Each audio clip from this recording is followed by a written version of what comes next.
नमस्कार। मेरा नाम भाऊ तोरसेकर। आप देख रहे हैं प्रतिवाद। दोस्तों, जिस ढंग से ये बंगाल फाइल्स फिल्म चल रही है और वो देखने के बाद जो रिएक्शंस आ रही है, वो अगर हम समझने की कोशिश करें तो एक बात साफ हो जाती है कि ममता बनर्जी की कुर्सी हिल गई है। उनकी कुर्सी हिल गई है और इसलिए वो एक तरीके से बंगाल फिल्म लोग देखने ना जाए, इसके लिए प्रयास कर रही है। उनके गुंडे भी थिएटर को धमकियां दे रहे हैं। बड़ा कड़ा बंदोबस्त, पुलिस बंदोबस्त रखना पड़ रहा है कि फिल्म थिएटर में कोई गड़बड़ ना हो जाए, क्योंकि ये फिल्म को रोक नहीं सकती। इसके पहले भी ये हुआ है। एक कोई भविष्यति भूतेर ऐसे नाम के एक फिल्म बहुत 5-6 साल पहले आई थी, और उसमें भी ममता का ये जो हिंसात्मक रूप है, वैसा कोई किरदार उस फिल्म में था। इसलिए ममता दीदी ने उस फिल्म के, अर्थात वो बंगाली फिल्म थी, हिंदी फिल्म नहीं थी।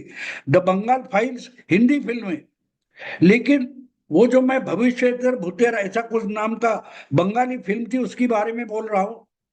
वो फिल्म प्रदर्शित करने के लिए ममता दीदी ने प्रतिबंध लगाया था, कानूनन प्रतिबंध लगाया था, क्योंकि उनका मानना था उसमें एक कोई किरदार उनकी निंदा करने वाला है।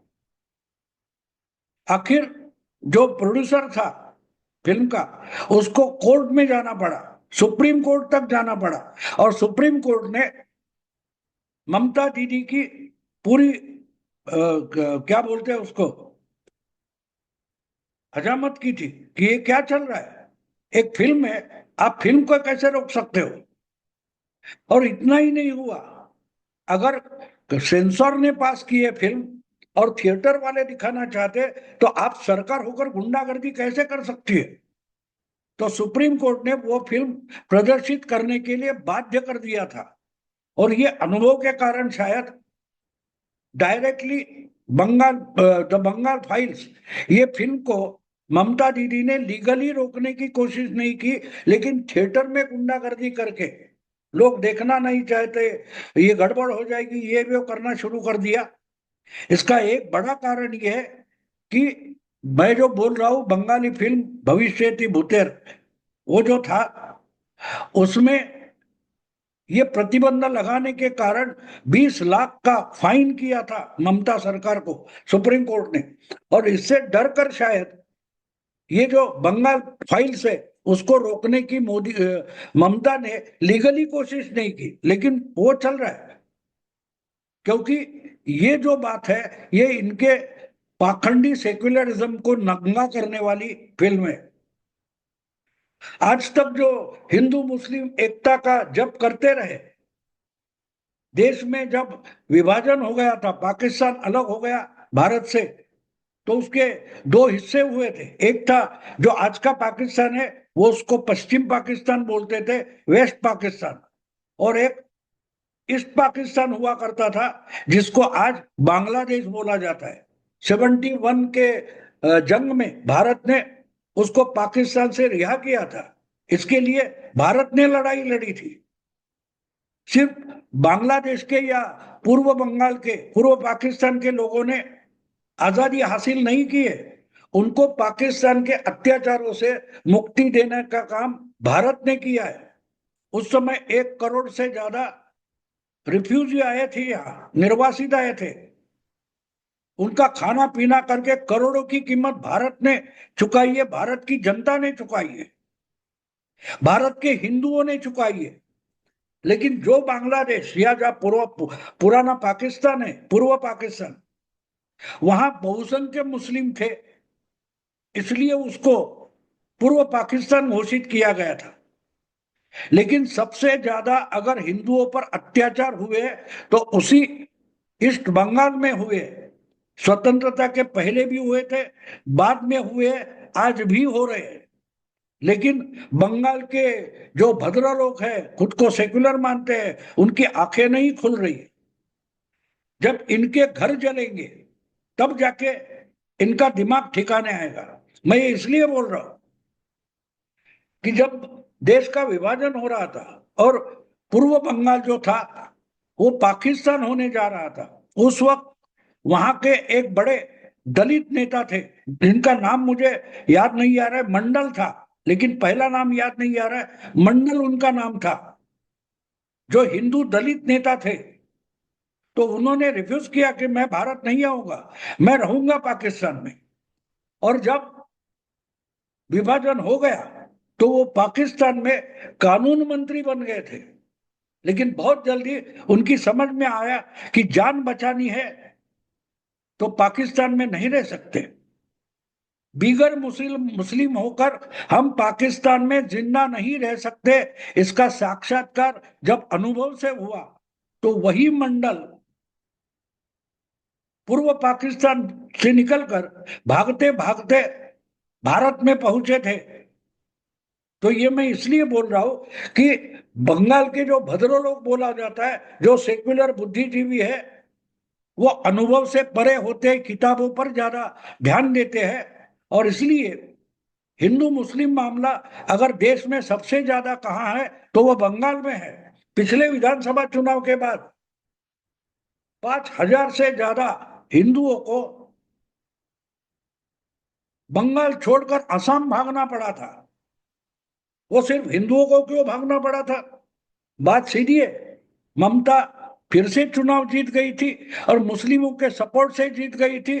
तो मुस्लिम गुंडे इतने शहर भर हो गए थे कि उन्होंने हिंदुओं की बस्तियां जलाना शुरू कर दिया था। तो घर बार छोड़कर 5,000 से ज्यादा मुस्लिम फैमिलीज आसाम भाग गए थे। ये तो किस्मत की बात थी कि आसाम में कांग्रेस की सत्ता नहीं थी, बीजेपी के बीजेपी की सत्ता थी और बीजेपी के सरकार ने उनको आश्रय दिया था।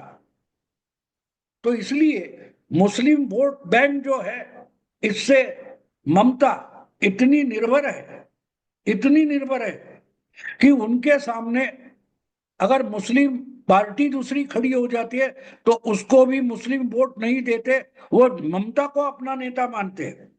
फुरफुरा शरीफ नाम का बहुत फेमस दरगाह है, उसके जो मौलाना है वो भी पिछले चुनाव में पार्टी बनाकर उतरे थे, उनको एक भी सीट नहीं मिली। ना कि ओवैसी को, ओवैसी की अपनी मुस्लिम पार्टी है, उन्होंने भी बंगाल बंगाल का चुनाव लड़ा था, लेकिन उनको बंगाल के मुस्लिमों ने वोट नहीं दिया, भर भर के ममता को वोट दिए थे और उसका परिणाम वहां के हिंदुओं ने भुगता है। और इसलिए आहिस्ता आहिस्ता पिछले कुछ सालों में बंगाल के हिंदुओं को अकल आने लगी है, अकल ठिकाने आने लगी है। लेकिन उनको आज तक वो चुपचाप रहे हैं। तो इसका एक कारण है, ममता को एक वोट बैंक करके मुस्लिम वोट देते, लेकिन बहुत सारे हिंदू भी ममता को सेक्युलरिज्म के नाम पर वोट देते। उनकी आंखें खुलना जरूरी है और वो आंखें खोलने के लिए उनको अपना ही इतिहास समझाना जरूरी है। ये लोग भूल गए कि विभाजन के समय में क्या हालत हुई थी। विभाजन के पहले भी डायरेक्ट एक्शन करके मुस्लिम लीग या वहां के जो कोई नेता थे, उन्होंने सरेआम कत्ल शुरू किया था हिंदुओं का। महिलाओं को उठा उठाकर उनकर बलात्कार किए गए थे। वो सारा इतिहास पिछले 70-80 सालों में छुपाया गया है।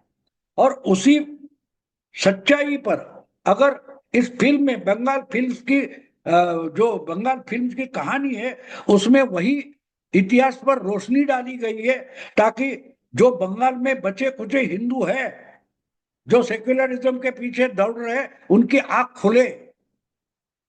क्योंकि अगर मेजॉरिटी रोहिंग्या और बांग्लादेशी घुसपैठियों के कारण जो ममता ने आहिस्ते आहिस्ते मुस्लिमों की वोट बैंक बढ़ाई है, वो अगर हावी हो जाए तो उसके बाद बचे कुचले पश्चिम बंगाल में जो हिंदू है उनको भी वो छोड़कर भागना पड़ेगा, बिहार यूपी या महाराष्ट्र तक आना पड़ेगा।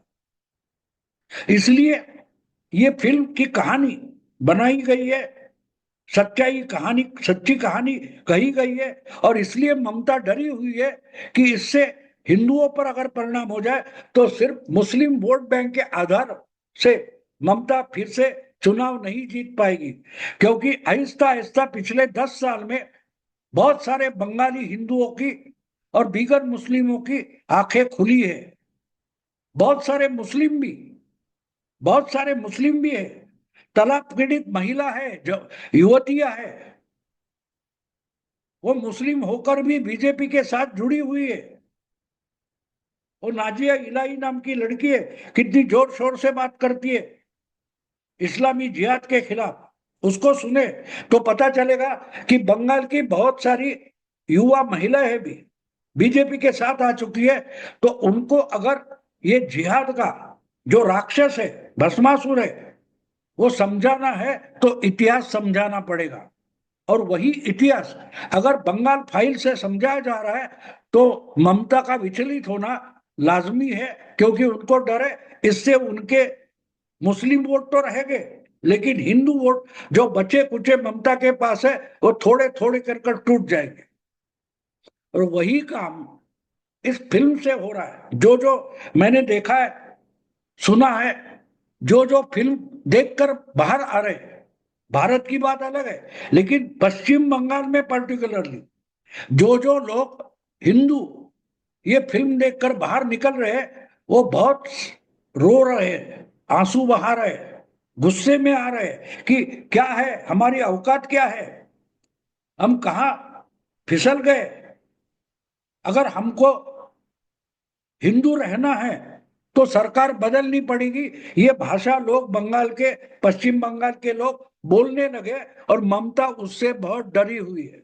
एक बात तो ये है, और दूसरी बात एसआईआर जो वोटर लिस्ट का रिवीजन हो रहा है, उसमें जो घुसपैठिए उनको बाहर निकाला जा रहा है।